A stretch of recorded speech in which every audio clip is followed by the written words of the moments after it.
Welcome to Keto Life Support, where we make your keto life sustainable, fun, and low stress.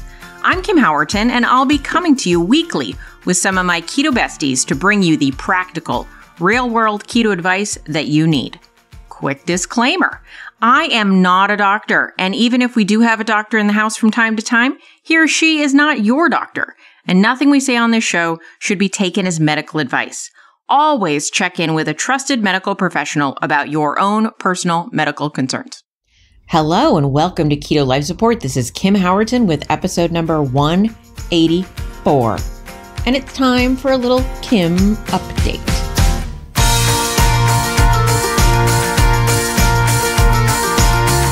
All right, so self-involved as it sounds, I'm going to talk about myself this episode.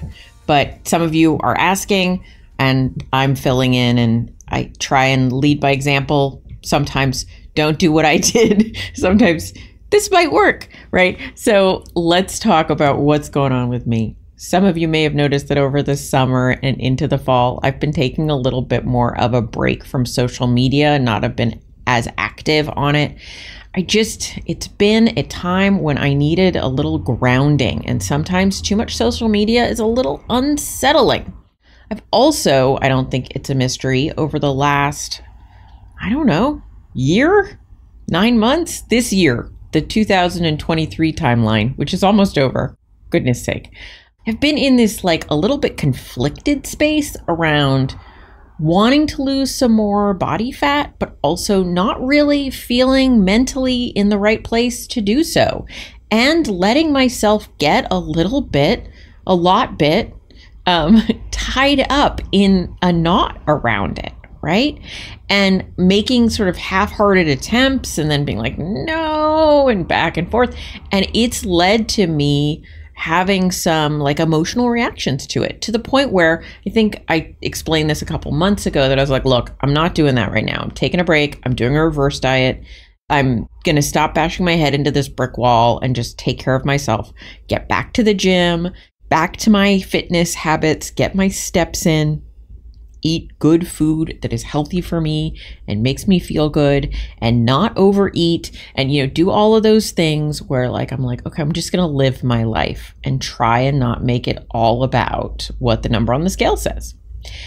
And then over the past few weeks to month, I've started to feel like a fire under me, not a desperation. Now, I will say that there have been times in the past where I felt a desperation, like I am unacceptable and I need to weigh less or look different or whatever, right? Now it's more like, gosh, I feel like I'm ready to do something differently. And it's the totally wrong time of the year, right? The holidays are right here. And I'm always like, don't do a cut over the holidays. It's a terrible time. And I'm like, when the spirit moves you, you should be ready to accept it and go with it. So I am now entering into, and I'm not having super aggressive goals here. I'm trying to just take it day by day. But I'm like, look, I think I'm ready to pick that title up again, that thought process up again, that I'm looking for creating an environment in which I'm prioritizing choices that are going to lead to some fat loss. And so that's what I'm embarking on now. And what are the things that I'm doing? So what have I set into motion now? The first is that I'm getting 8,000 to 10,000 steps in a day. I'm going to the gym 2 to 3 times a week. So my minimum is 2, and I don't try to go more than 3. Why do I have that little flex in there? Well, because sometimes a third time in the week feels like a good idea, and sometimes it doesn't. And I'm just letting that one session be optional, but 2 sessions a week, not optional. And then when it comes to food, I am really cracking down on my tracking. Sometimes we can think that we're tracking accurately, and then we kind of dive into it, and And I say we, I mean me, but I see this in other people. And then I'm like, oh yeah, I forgot to put that in. Or, oh, I kind of didn't measure that as carefully as I could have, right? And so I'm just being really meticulous with my tracking right now and reducing my caloric intake. And through those things, right? Because sometimes I'm like, gosh, this is a caloric intake at which I should be seeing some weight loss. And I don't see the weight loss, and it makes me very, very depressed. And what is often happening in those cases is I'm forgetting to put some things in, that my tracking is not as accurate as I think it is. I'm also forgetting, I'm getting loosey-goosey around things like licking the spoon when I'm cooking, or taking a bite of something when I'm plating things or I'm cooking, or multiple bites, not just one, or like a handful of this or a little bit of that. Those behaviors start to slip in just a little bit, and they can add up to the difference between maintenance and losing weight for me. I am not a person blessed with a robust, aggressive metabolism. I am somebody who is designed for famine and low food. And so because of these realities of my body, even doing everything I can do to keep my metabolic rate higher and doing reverse dieting and staying on things, even with all those things, I am on the low end of the scale when it comes to metabolic rate or metabolism, or my TDEE, my total daily energy expenditure, my maintenance calories. And so I have to pay very close attention to those things. And I am now, and I'm seeing a little bit of a shift in the scale, which is very exciting for me. And that's the plan. So 1, getting my steps in. 2, getting to the gym at least twice a week, maybe 3. And 4, is that 4? Wait, no. 1, getting my steps in. 2, I confuse myself with the 2 to 3 in the gym. 1, getting my steps in. 2, gym time. And 3, accurately tracking. And 3.5, reducing my target macros to a level at which I'm going to see the scale go down.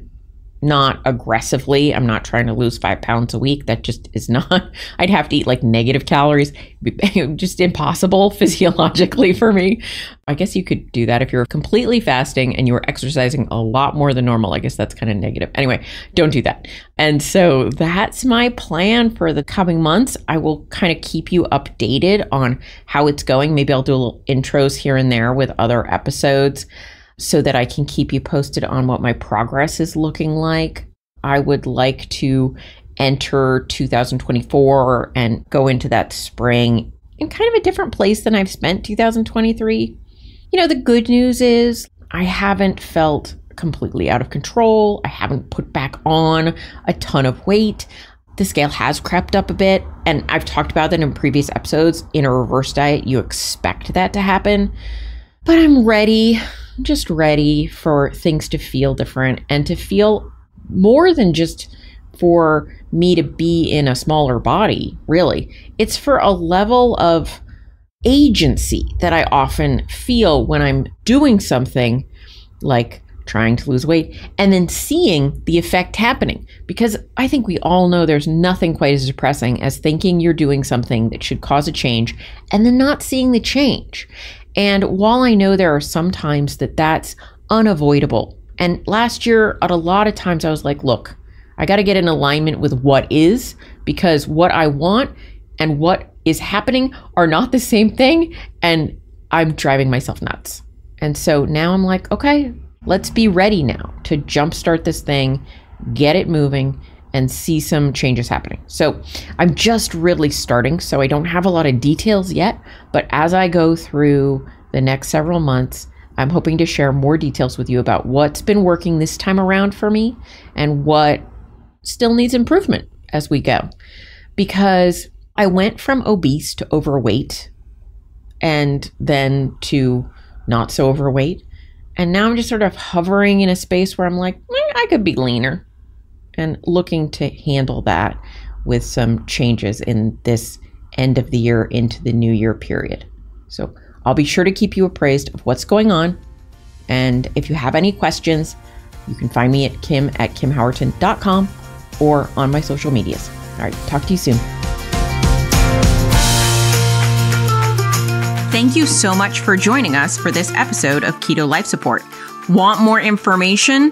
Want show notes? Want to suggest a topic? Just head over to ketolifesupport.com. That's where all that kind of thing can go on.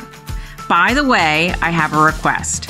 If you could go to your podcast host and hit subscribe, we would really, really appreciate it. And what would be even more awesome is if you could write a review. And what would be even more awesome than that is if you could write like a really flattering review. Just asking, you do you. All right. So thanks so much for joining us. I'm thrilled that you're part of the Keto fam. Talk to you soon. Bye-bye.